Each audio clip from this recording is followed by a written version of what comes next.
We don't have any. Any. Zero. Any. Yeah. Because I've been saying to people who will listen, we have 12, and that several obsolete gas ships about to be paid off. Yeah.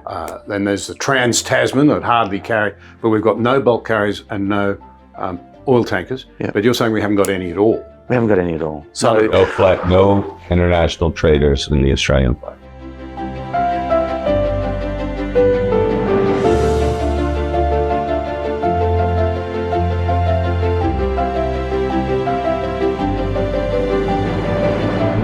My guests today are Peter Court, an Australian and Master Mariner, and Walter Purio, an American and Australian dual citizen with a vast background in the maritime industry here, America, and around the world. Both are widely sought after as commentators in the area of maritime security, shipping generally, and indeed, for that matter, the importance of training up people who understand how shipping works.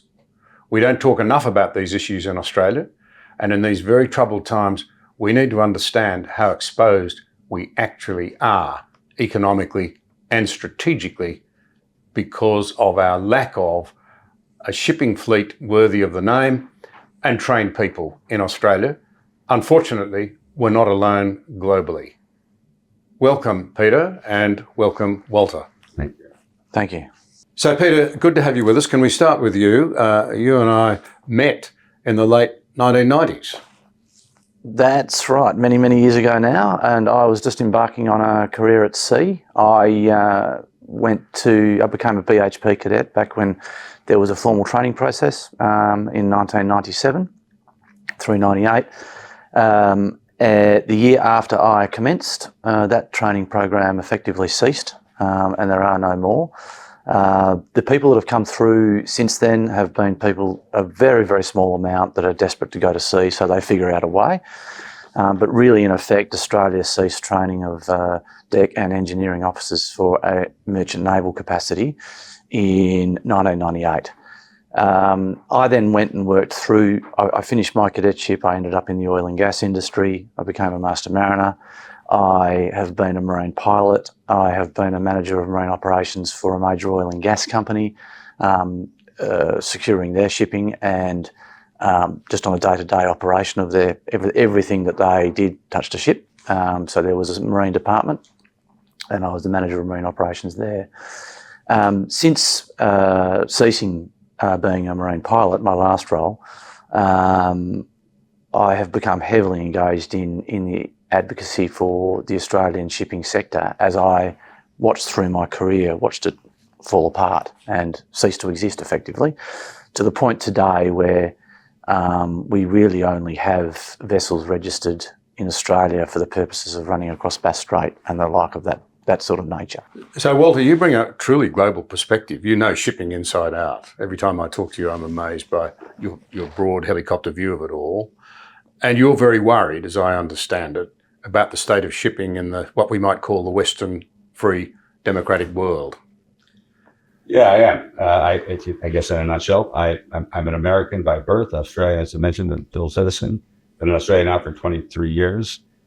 But I sailed for 35 years. And I was master 21 years of that and on 17 different ships. All U.S. flag.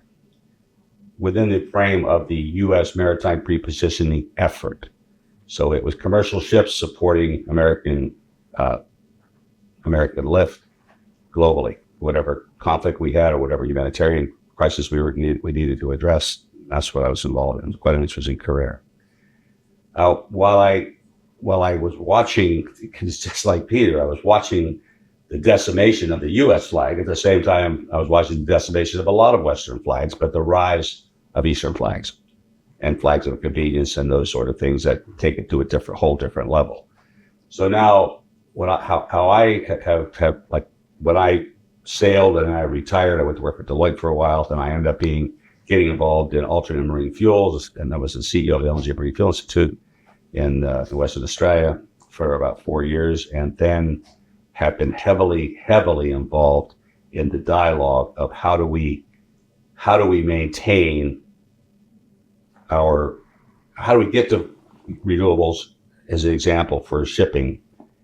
How do we do that, but also do it responsibly so that we don't throw the baby out with the bathwater? And that's another discussion for another time.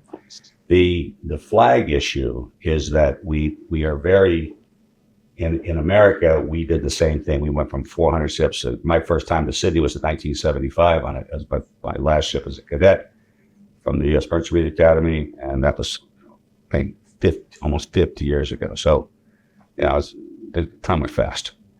But the heads look exactly the same as they did 50 years ago. So let's try and frame this up.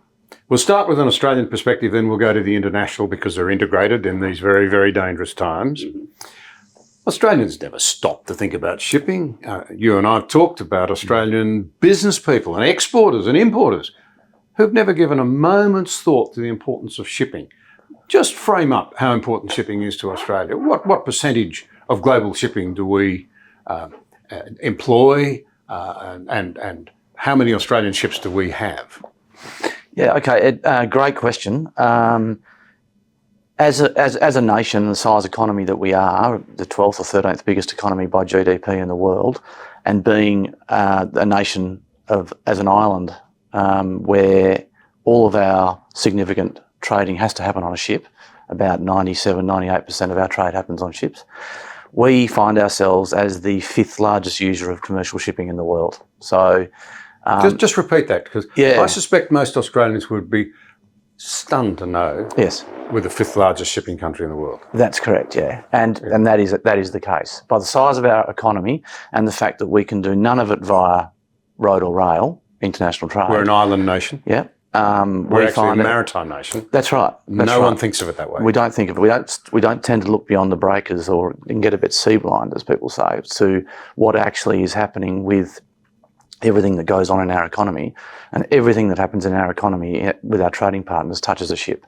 So progressively over the last 40 years, what's happened, and particularly the last 20, is we have for a variety of reasons, which we can dive into as much detail as we want, have ended up in a situation where we're doing less and less of our own shipping lift, let's call it, so our cargo lift, and relying more and more on our international partners and foreign entities to do so. That has also coincided with a significant, obviously over the last 20 years in particular, uplift in the capacity of China in this space. I think it was last year, Walter might be able to correct me, I think it was last year that China became the biggest single by tonnage shipping country in the world. And as a result, where we are geographically, we find ourselves relying on all of our foreign partners, but overwhelmingly on one in particular, to do our international trade, but also increasingly to do more and more domestic trade. Ships running around the coast that have a influence on them or direct control that is almost certainly not in Australia's interest. And this is on the basis of largely efficiencies. It's cheaper to do it that way. So we're a huge maritime nation. I amongst many things I do in regards to the amount of trade we do, we're not a huge maritime nation and don't have a huge maritime sector because we have let it erode. But isn't it the reality we virtually hardly have one? We don't actually have, we don't have any international trading ships now. We did have a couple on the register until a month or so ago. Just for emphasis, repeat that. We don't have any. Any. Zero. Any. Yeah. Because I've been saying to people who will listen, we have 12, and that several obsolete gas ships about to be paid off. Yeah.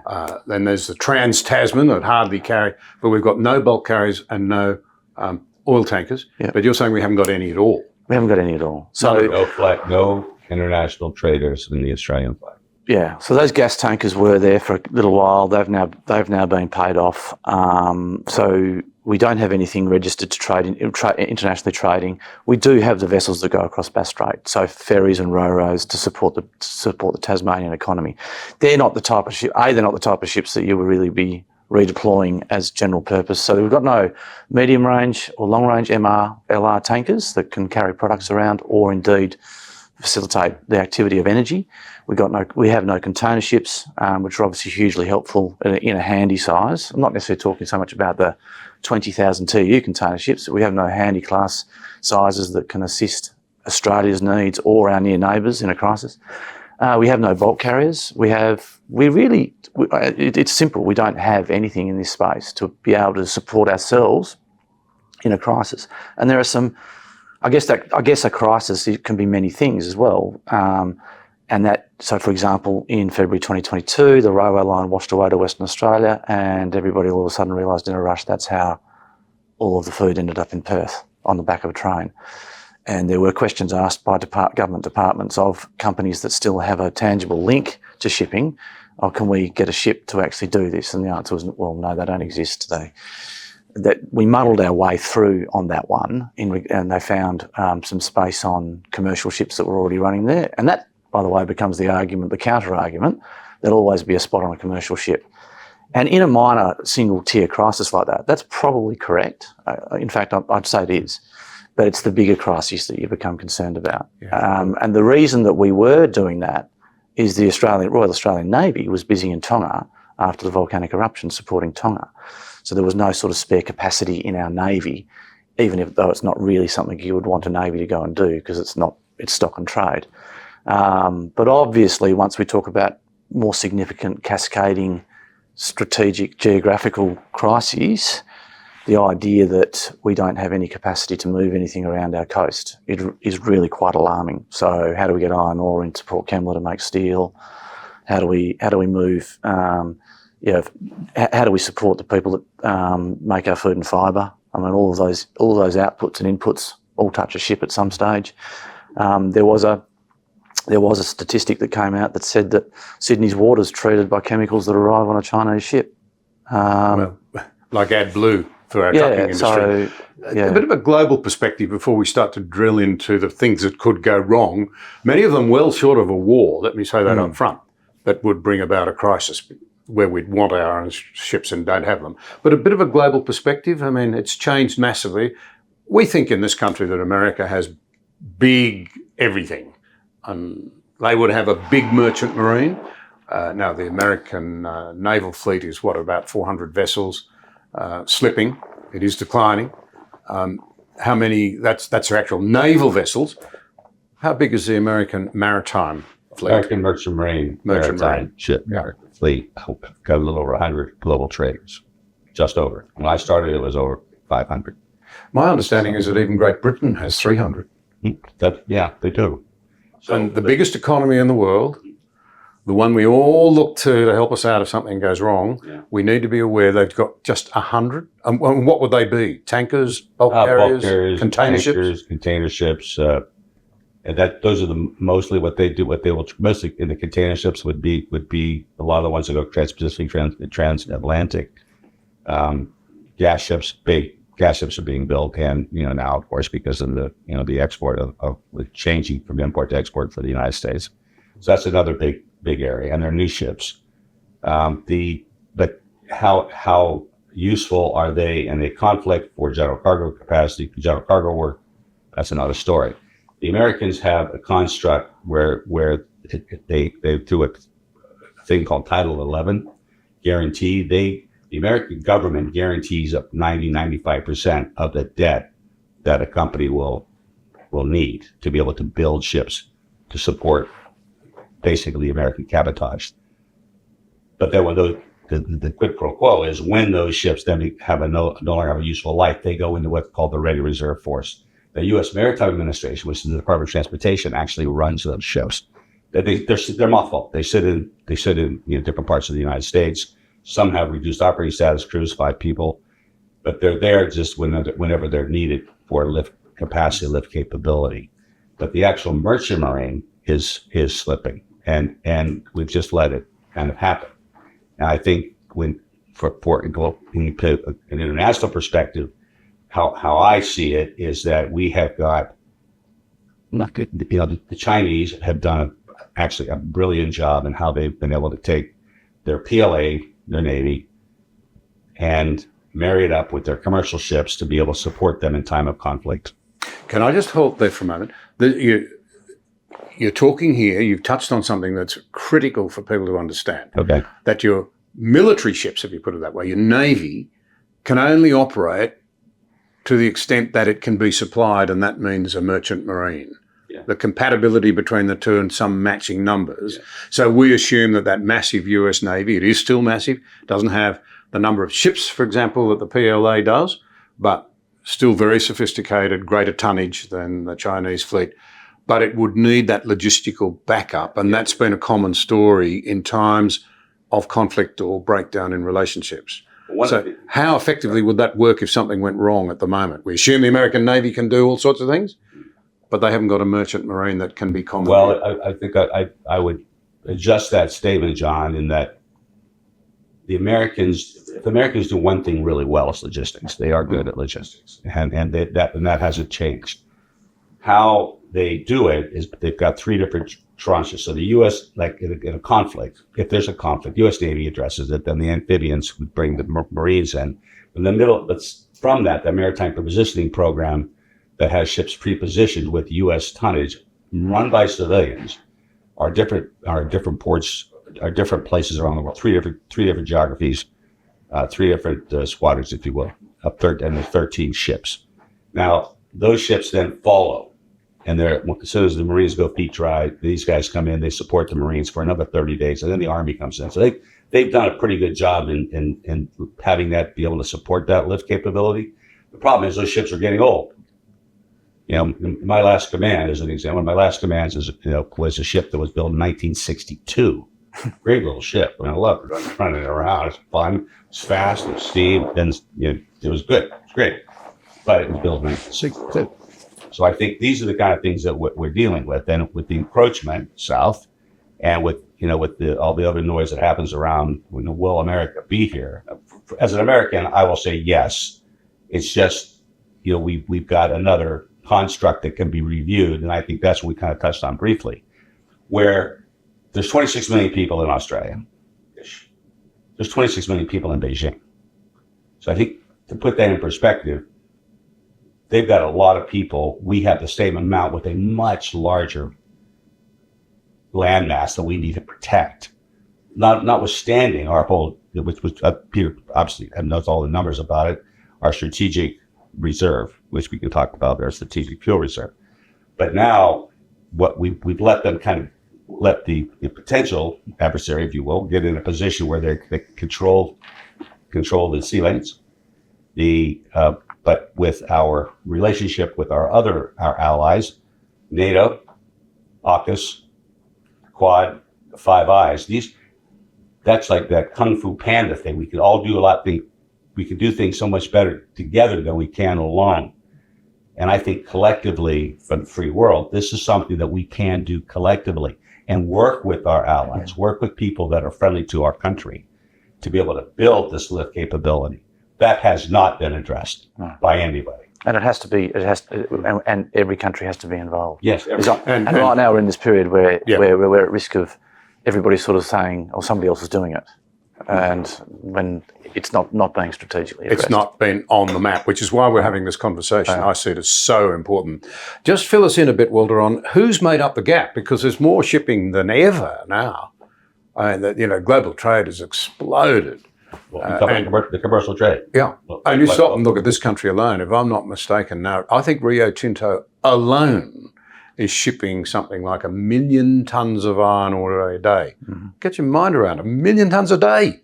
360 odd million a year. And I think we're 500 to 600 million tonnes total out of the northwest of Australia, heading up into Asia, mainly China. Well, that was a shock to me. I served on the Pilbara Port board for a few years, and I was just amazed at how much money leaves the country, or tonnage leaves the country, and the money comes in. And from where? Well, I think we know where it comes from, right? So that's a potential financial thing that we have to be aware of. Where does that money actually come from that pays for that tonnage and pays for that, our export? Plus, whether it's Japan, China, Korea, it's coming from someplace else.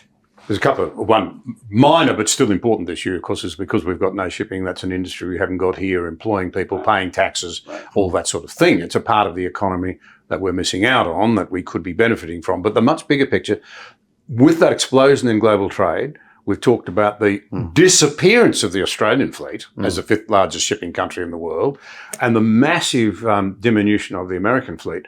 Who's stepped into that vastly expanding market? Who's doing all the shipping? We think of the Greeks.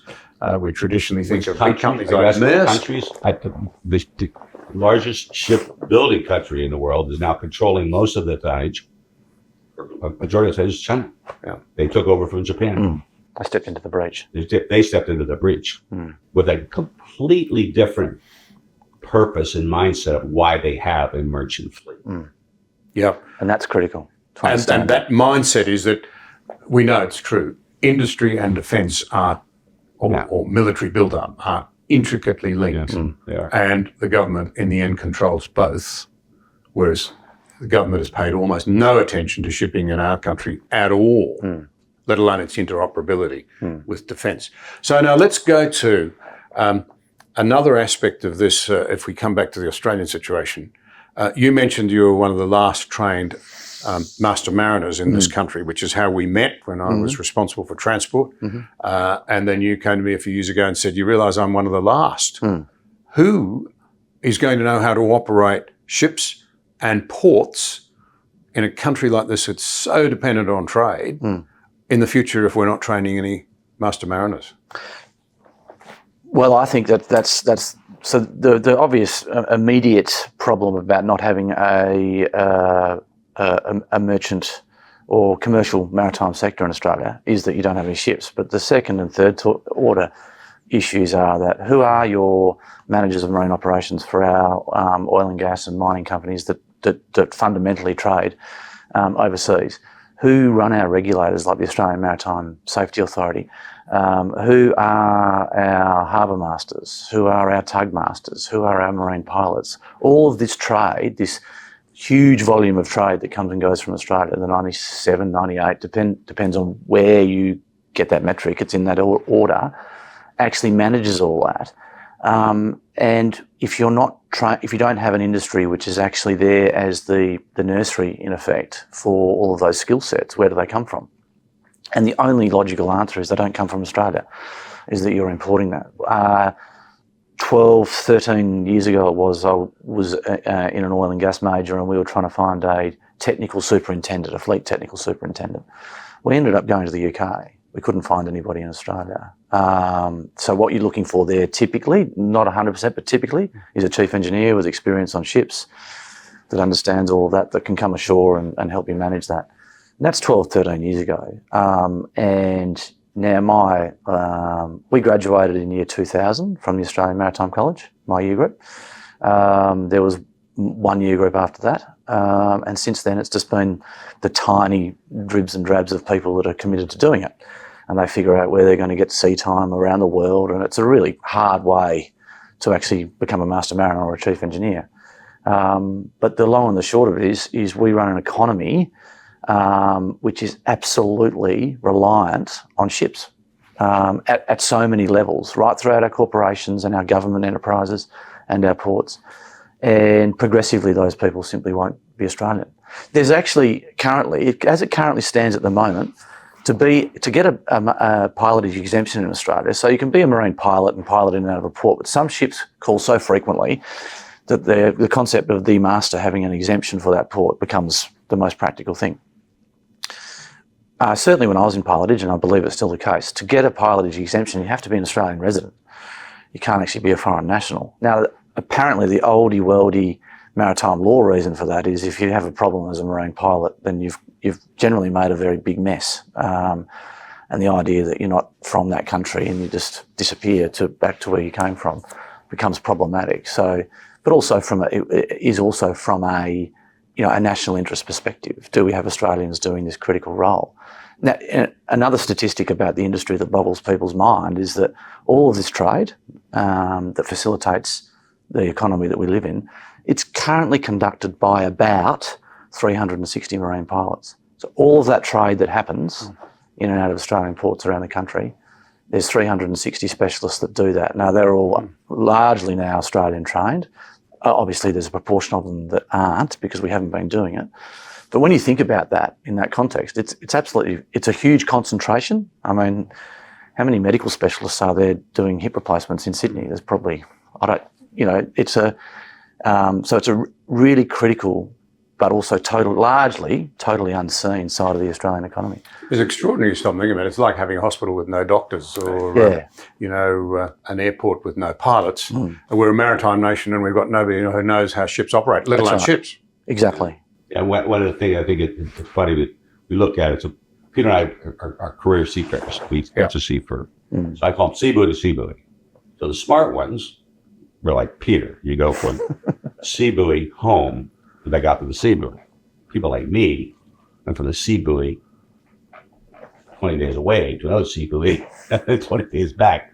So a completely different mindset for being a deep sea master mariner to being a pilot.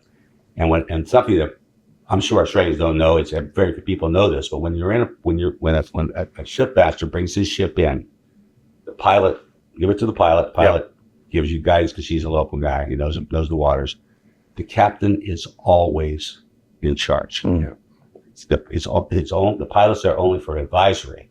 And I'll tell you, when I brought ships in, I didn't have a choice. I mean, I had to listen to the guy because he's the pilot. He knows the waters. But that's another thing that it's just a little wrinkle that happens in our business is that the pilot is absolutely accountable, but the responsibility is still is maintained by the master. Only two places across the Silver Dry Dock and in the Panama Canal.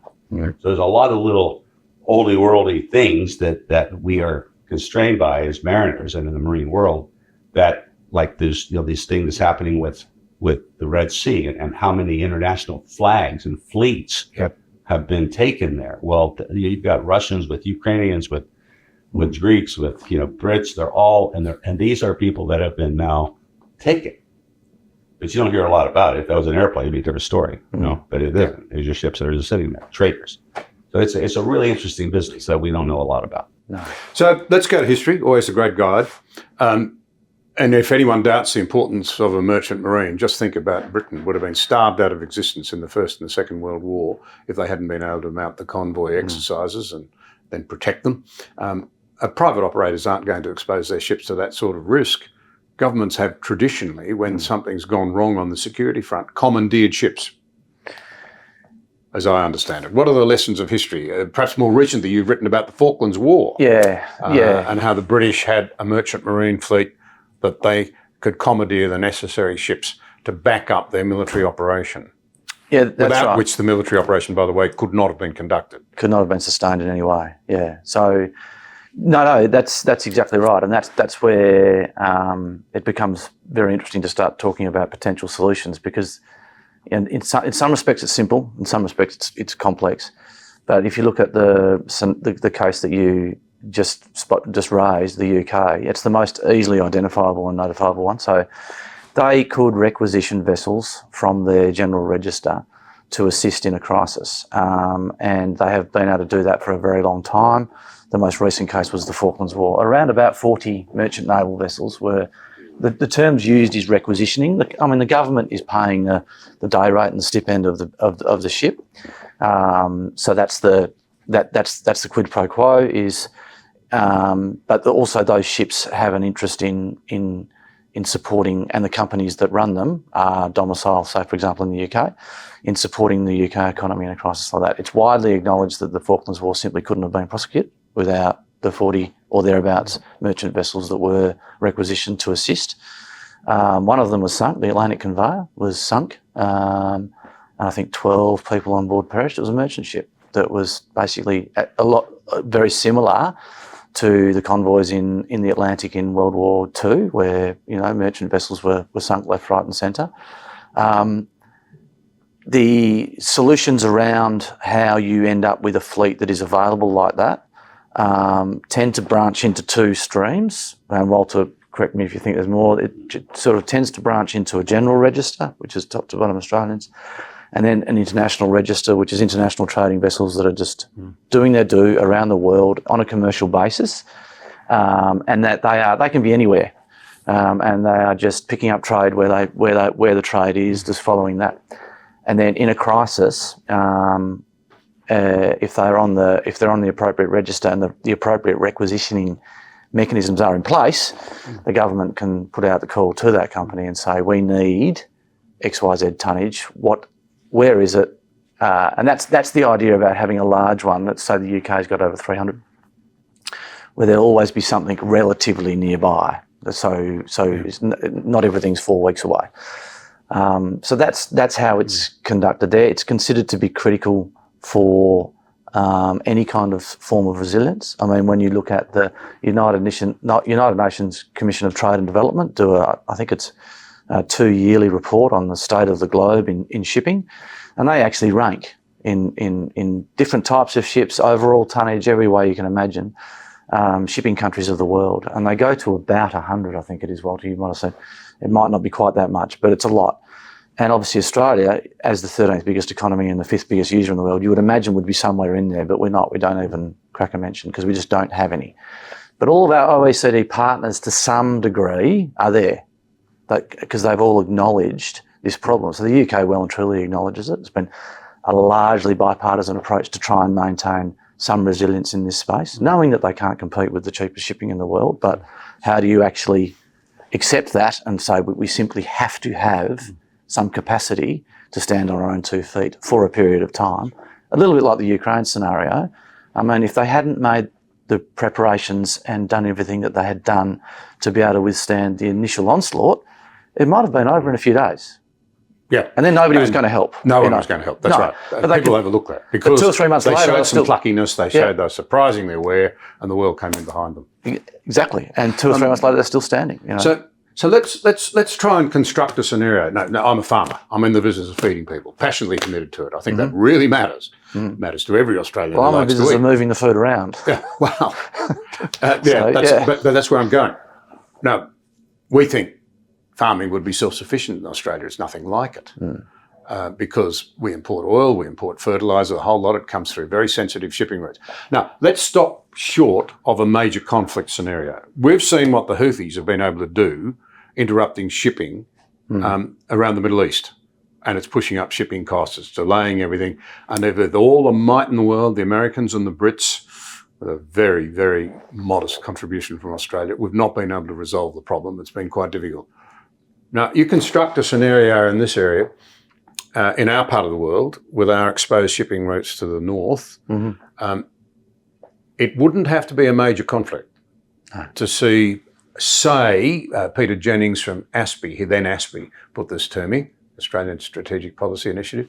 It might be something as relatively unforeseen or unforeseeable as a North Korean attack on a South Korean harbour that blows a ship up and insurance freezes and shipping companies get out of the business of running through dangerous waters in the South China Seas, et cetera, for 3 or 4 weeks. What would happen in Australia if that happened? Give us a bit of a feel. Well, you know, all that oil that comes in from Singapore. So there's some recent recent analysis about this that ASPI, Australian Strategic Policy Institute, was involved in, and it was in one of the major newspapers. That it's not hard to imagine a crisis where you can assume that up to 2/3 of the shipping that Australia currently uses just evaporates overnight in a serious crisis. And the issue they really did zero in on was the insurance side of things, is that shipping companies, and that's immediate. I don't think anybody's suggesting that's long term. It's just right, that's it, we're never going there again. Yeah, and it might be possible to sort it out, but it might take 3 weeks, it might take 6 weeks, it might take 3 months. Exactly. And that's Australia has, you take our strategic oil reserves. Yep. I mean, we got a matter of days, really. A matter of days. Yeah, at our current usage, obviously. But what that would mean is we'd probably quite quickly find ourselves on rations, and that would obviously have an impact immediate in the psyche and all of that sort of thing, because we would simply have to be using it in the most effective way. The conversation tends to morph then, John, into, then the government needs to step in to underwrite the insurance for those shipping companies to do that. I understand the logic there, and I don't think it's incorrect. But what I think is misunderstood in the background of that conversation. Can I ask you to backtrack? Just go back to that article and you're thinking about it. You're saying that the impact would be immediate and massive. Can you just tease that out a little bit? I mean, our vulnerabilities in terms of, supply chains and what would run out and what would start to slow first. Yeah, well, we bring all of our oil, all of our energy used for our mechanised transport and our industry, farming, etc., comes in from around the world, whether it's from Singapore refineries coming in as jet fuel and diesel, or whether it's a bit of crude that comes in to go to our remaining refineries to be turned into something. It all arrives on a ship, and if that, if you just, it's easiest just to focus on one thing. Obviously, if you just focus on the tanker trades, and there is an event that happens which makes all of the international operators of those tankers pause for a moment and go, we just want to reassess and do a bit risk assessment about what our risk is there, what our exposure is. We don't necessarily feel we need to be there right now at this time. If there was a major interruption in that supply, the common wisdom with the reserves that we have is that we would be running dangerously low on the energy that powers everything very quickly, almost immediately. I used to pilot ships in Melbourne. There is a terminal there called Yarraville, where the jet fuel comes in that supplies Tullamarine. If there was ever a problem or a contamination issue or even a more significant problem, it was an open berth. And the harbour master said the biggest thing I'm worried about is somebody knocking that over, because then there's no fuel there's no diesel and jet fuel in the state of Victoria, and it's pretty immediate. Like you start to feel that. During COVID, I was chairman of the company down there during COVID, and the first thing that everybody was worried about was how are we going to keep ships coming in and out of Melbourne. And there was a degree of worry about the container ships and bulk ships and everything, but really it was tankers. Can we keep tankers coming into Yarraville? Even though we diminished our use of fuel, we still needed fuel to operate the economy. If that happened in a sense where Australia found itself either cut off or even restricted, let's say 2/3 of that supply was restricted, we'd find ourselves in great difficulty immediately. And that obviously, people's minds go to how am I going to get around, how am I going to do things, I'm not going to be able to jump on a plane. But it also goes to how are we going to put a crop in the ground? How are we going to do that prioritisation? That's why I ask it. But Walter, from your American perspective, you've touched on it already. The Americans, and we're meant to do the same, they've got 90 days of strategic oil reserves on hand in case something goes wrong, there's a major interruption. They can use it as a price stabiliser. And we bought a bit of it, haven't we? It's down to 15 days at the moment in the United States. 15. The Americans have used it the last several years. Why? Because they've been producing a lot more of their own. They become self-sufficient. Try to keep the price down for whatever reason. Will they restock it? They need to, but that's potentially inflationary. Can I go straight to this? If they're down to 15% and we're holding some of it and we need it, how are they going to feel about letting it go? We won't get it. Even though technically we've paid for it and we own it. For it and we own it. Yeah. Which is what I believe that for a couple of reasons, and we'll quickly go to the strategic reserve that we agreed to several years ago with the Americans. To me, the most important thing is we get that oil that we bought, they promised us, we get it out of the salt mines and bring it to Australia so it sits on our shores, so it can be used. Because in a shooting war or any kind of a conflict or any kind of anything, shipping is only going 3 or 4 knots faster than they did in World War II. But the submarine corps, global submarine corps, are significantly more sophisticated. So I think the sooner we can get stuff on our own shores to protect our own needs, that's important. And I believe that's very important. And the capacity to move it around our own coastline, absolutely. Which we don't have right now. I should put on the table that I am aghast and dismayed that the country I was not so long ago, Deputy Prime Minister of, has been so negligent on this front. And yet people will say, we've got reserves in America. Or it's coming in on ships. Well, that's the point. The ships are vulnerable. Right. It's a 25-day trip. We've got 2 refineries only left. They're both hanging by a thread. They're being propped up by the taxpayer. We're not allowed to explore for more oil. We're down to, I think, 11% self-sufficiency. And we've allowed this to happen and nobody's paying any attention. And yet in net terms, I think we're a net exporter of energy. Yeah, we are, absolutely. Oh, well, gas and coal, but of course we're pretty keen on shutting them down, as you know. Well, I think it's also important to note that with all these constraints that Peter has very eloquently identified, yet they they are real constraints that can happen economically, as well as if there's an event in North Korea, an example, what would happen to the ships? Shipping companies that don't have any relationship or any, I guess, need to be Australian or come to our aid. They're going to say, I'm headed east, and I'm going to go to Fujairah, and I'm going to anchor. I'm going to wait for this stuff to settle, because now, first of all, I can get a better quid for my cargo, number one. Number two, I'm safer, and I'm not going to have to go through the middle to come down through the South China Sea that has been kind of controlled, if you will, or has noisy. I can get away from that, so I'm not going to put my ships in harm's way. Let's give it a few months for the dust to settle. Yeah, but then what happens? What happens to us? With this, what happened with the Red Sea and the Houthi issue? It's affected us. I'm not sure it's affected all of us. Yeah, it's affected us at Perth. I know we're getting things on the shelf. That was just one or two ships that said, okay, we're going to go west to the Straits of Gibraltar. We're going to go down the west coast of Africa. It's a 10-day longer trip. But that affected us because then the whole just-in-time transshipment methodology is put on its ear. Yeah, there's a lot of those things. When the Ever Given ran aground a couple of years ago in the Suez Canal, how many billions of dollars did that? And that was a commercial event, and billions and billions and billions of dollars didn't go to the Suez Canal. Well, let me come to you both and say to you, we'll crank up the crisis in our region, not to a full-scale war involving Australia and China, but China doing something that incurs the wrath of the Japanese and the Americans, and they decide to take action. The Japanese and the Americans themselves I would have thought, move very quickly to seek to close off. A lot of those sea lanes are critical to China. They just happen to be critical to us as well. That's a scenario where we may not be involved in conflict at all, but we're absolutely crippled. Well, our economy's in deep trouble. Is that do you think that's something that ought to be war gamed? Well, and that's yes. In that scenario, we wouldn't be involved in the conflict, but we overwhelmingly rely on the country that's probably at conflict with China for our shipping. Yeah. So, but it could also involve the Americans and the Japanese. Totally. People overlook the fact we've got a relatively tiny navy, and that's a worry. The Japanese have not been sitting on their backside. No. They have developed a real military capacity. Their navy's formidable and has long-range capacity.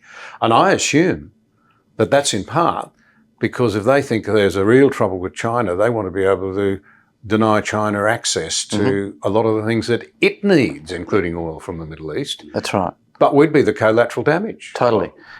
And there'd be that, which would be to try and restrict the Chinese economy. But as a result of that, and being an ally of those two nations that you mentioned, even if we weren't involved, you have to ask yourself the question why a predominantly CCP-controlled group of entities in shipping would continue to do what they do for Australia in shipping. Even if it wasn't in those specific areas you mentioned. We go, well, okay, Australia, okay, you're not involved in this, but you might be about to be. So what we're doing here is we're trying to make a wake-up call. We're all involved in that, saying this really matters. But let's go to the positive, because it's not as if we can't do things. And you've touched on it, Walter. One of them involves genuine international cooperation. But then there's a lot of activity that's needed here. Yeah. So let's start, if we could, with the need. You've touched on it. Okay. So the way we integrate with other countries and the way that Lee Kuan Yew wrote back not long before he stepped down as Prime Minister of Singapore. He saw what was coming, and he said it will be vital for the free world to recognise that they can be picked off one by one by the rising superpower. They must club together and collaborate. And you've said it. Shipping is one area where we need to do it. We do it in our navies, don't we? Yeah. We do it we're starting to, but we're doing it. So the mindset is we can work together with you. Yeah. The merchant navy, whether it's Australian, American, Indian, Japanese, Korean, South Korean, they are all of those constructs are the fourth arm of national defense. Yes. Yeah. And that's something that I think the Brits, World War II, what happened to the Americans, because they were so isolated and they were not being attacked, they were able to put out a Liberty ship every 2 weeks. Yeah. To be able to, maybe they were sunk. I mean, more casualties, by the way, in the Allied shipping across in the world, particularly across the Atlantic, more Allied merchant casualties in those convoys than were in the U.S. Marine Corps by numbers. The ship sank, people died. But eventually we got stuff over, right? I met an Aussie who'd been sunk not once, not twice, but three times, and he survived on Atlantic convoys. Yeah. But most of them didn't. So a lot of them didn't. But this is what we're facing. With having all these countries and these different constructs that we've got, AUKUS, the Quad, Five Eyes, and all of these countries, I think we can all do a lot collaboratively because NATO's 32 countries. 32 countries. Now, we're not part of NATO, but as Australia, but we are friendly to NATO. So if you have interoperability with equipment, if you have interoperability with training, then those are the sort of, on the merchant side of those constructs, you can then man fleets on these ships that they control or own. Americans only got X amount of ships, but they own a lot of ships. This should not just aren't flagged U.S.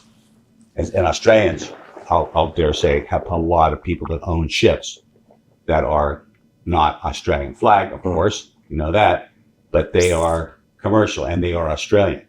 So I think when you look at that, how that kind of pulls together, there is an argument to be made that we can collectively pull our relationships, our free world relationships together under the construct of a merchant navy that has interoperability and training and relationships and has a dialogue, a free world maritime dialogue.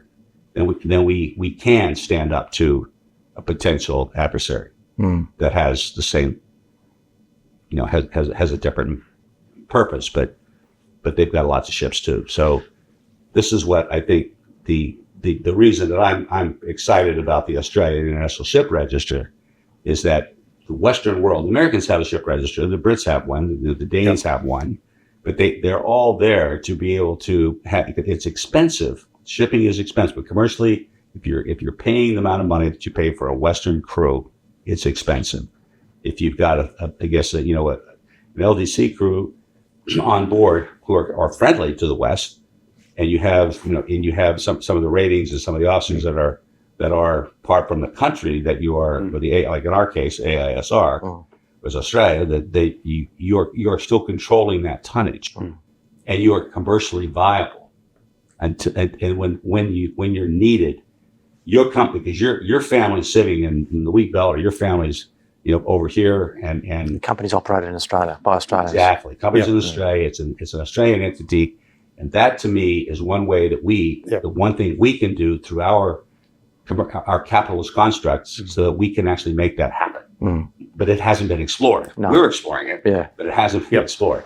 And this is where we want to go now, because this is the thing. There are answers, and other countries have shown. Right. So you'll see they've got 300 British flagged ships. They're not manned by and large by English highly paid sailors and on very strict working conditions, but they're available to be requisitioned or whatever if something goes wrong. We don't have that capacity. No. We did once. Yeah. We had quite a significant merchant marine. But how do we get to that point in Australia? Yes, it's expensive.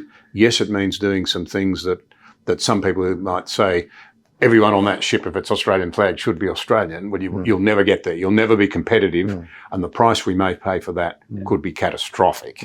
How do we get to a realistic position? Because as I understand it, there are plenty of people who'd be prepared to invest in an Australian, or in building an Australian fleet, if the rules were set properly. Yeah, great question. You're spot on, correct. There seems to be significant feedback out there that if the settings were correct, that there would be capital that would be prepared to invest in this space. It requires a very clear signal from government of either persuasion that this is one of the directions they want to go down, but it requires an acknowledgement also that this is a problem that needs to be looked at from all angles, not just one angle. We've got a tendency, and I don't think Australia's on their own here, tendency to look at problems and go, there's a problem, where's the one solution? Often there's two solutions or three solutions. And, you come out with the best outcome when you actually employ them all. So there may be very specific cases where a ship that's manned top to bottom by Australian is actually what is the logical and practical thing to do. They are limited, but they will be there. There will be solutions where you want and they'll often largely be trading domestically, coastally. Then there's another solution, which is an international register.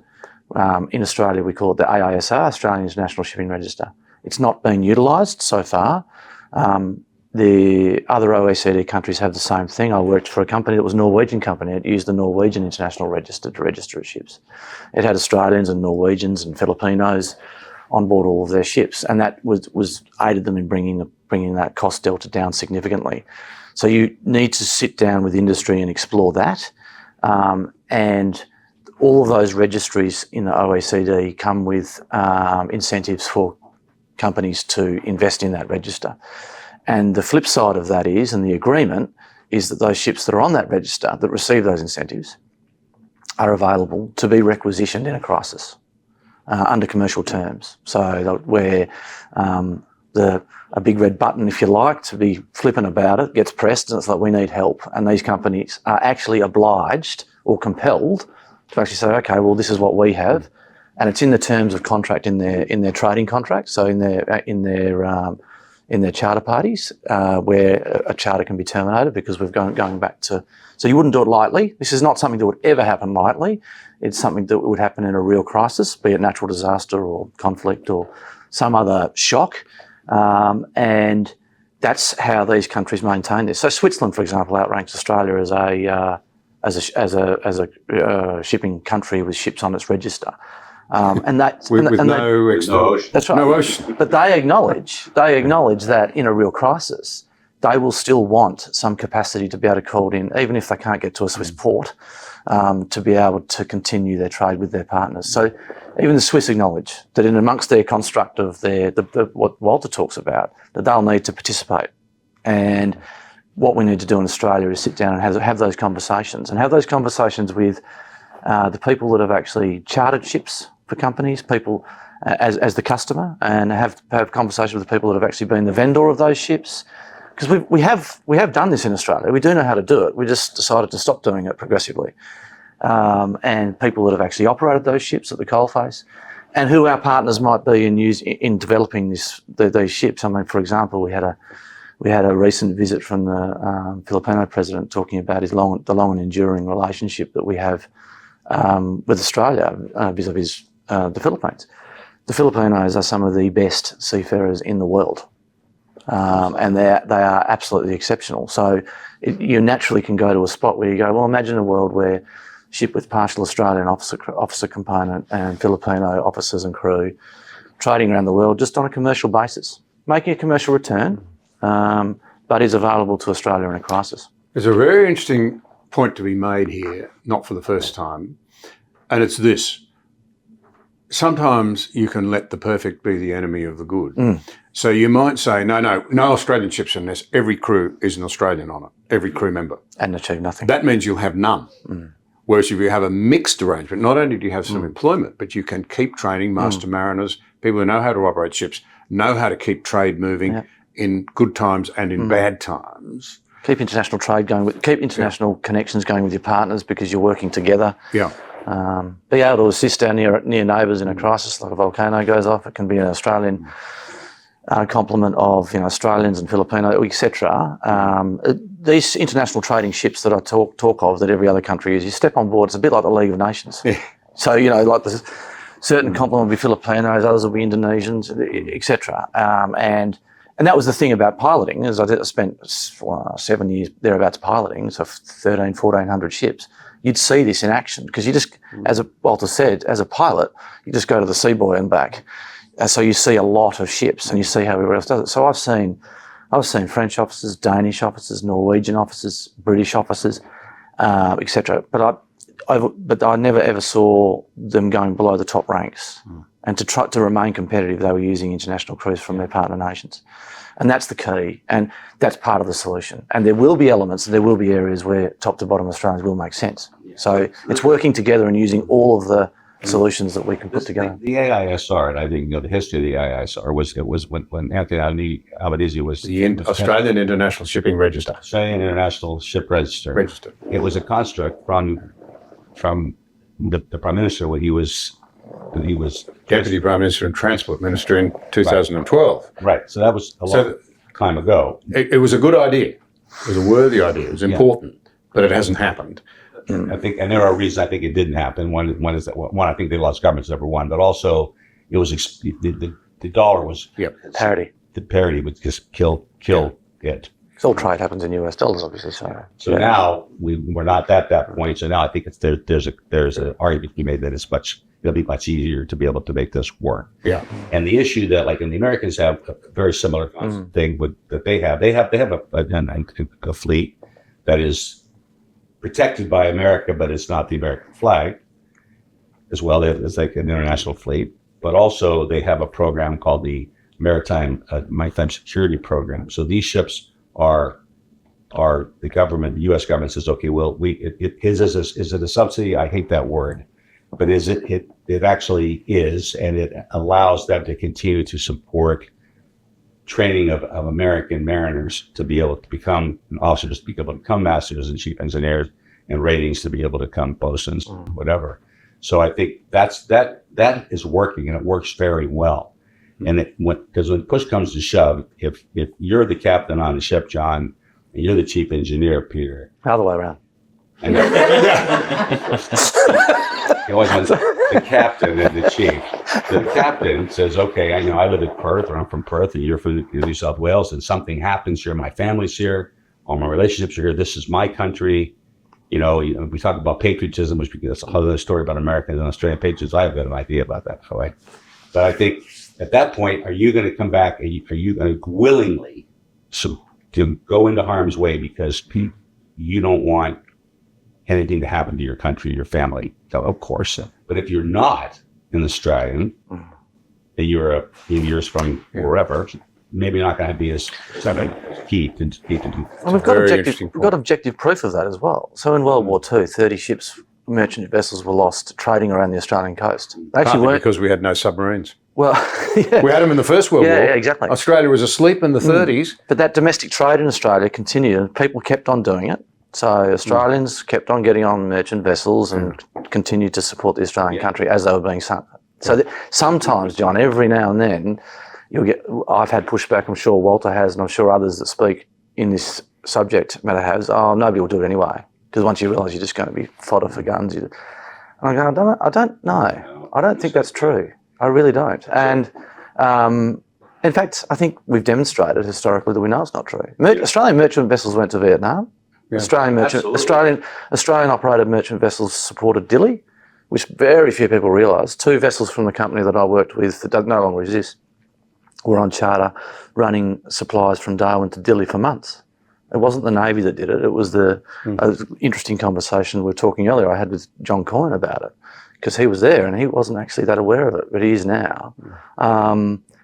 This is the big issue. We have awareness. People are not aware. It's about awareness, yeah. This has been a fascinating conversation. We should bring the vessel into dock, so to speak, but you've been doing some really interesting things. Ships use, as it happens, we've been talking about it, a lot of energy. And some of them burn some pretty crude fuel in pretty crude ways by modern technology. Yeah, that's right. You had some unbelievable statistics. It's some of these big ships will pour out as much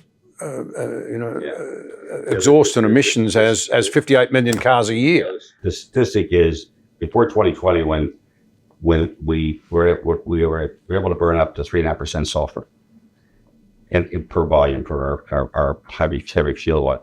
In 2020, the global community through the IMO, International Maritime Organization, said, okay, on the first of January, just pre-COVID, 1st of January 2020, has to go down to 0.5%. So there was a 7-time reduction. But when a ultra-large container ship, like the one that Ever Given that ran aground, that kind of a ship that burned HFO before 2020, for one day of steaming, one 24-hour day of steaming, emitted more sulfur than 58 million cars did in a year. One day of steam. So we talk about this whole issue. Shipping is the 3rd largest polluter on the planet. Yeah. Well, if it's a country, it'd be the 7th biggest country in the world in emissions. Absolutely. You're bigger than Germany. We are, and there's only 55,000 global traders. So, electricity production. And then, I don't know, there's number 2. Yeah. And then shipping. Yeah, shipping. Global transport in... Well, actually, it'd be a tie between agriculture and transport. Probably. Transport's approximately 25% of the world's emissions, approximately. Total transport. Yeah, totally. That's shipping, aviation, cars, trains, So there's something that we could easily do about it, because what happened to the OECD countries, the Northern European, the Americans, Canada, but North America, Canada, the United States, Congress passed U.S.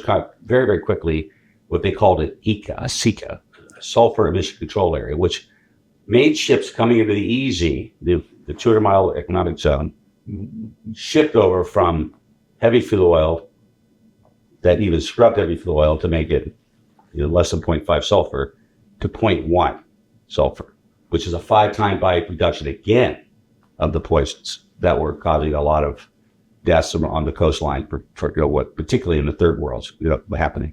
But America and Northern Europe, the Baltic, and the Mediterranean next year is a requirement, which they had to get the buy-in of the Northern African countries, and they have.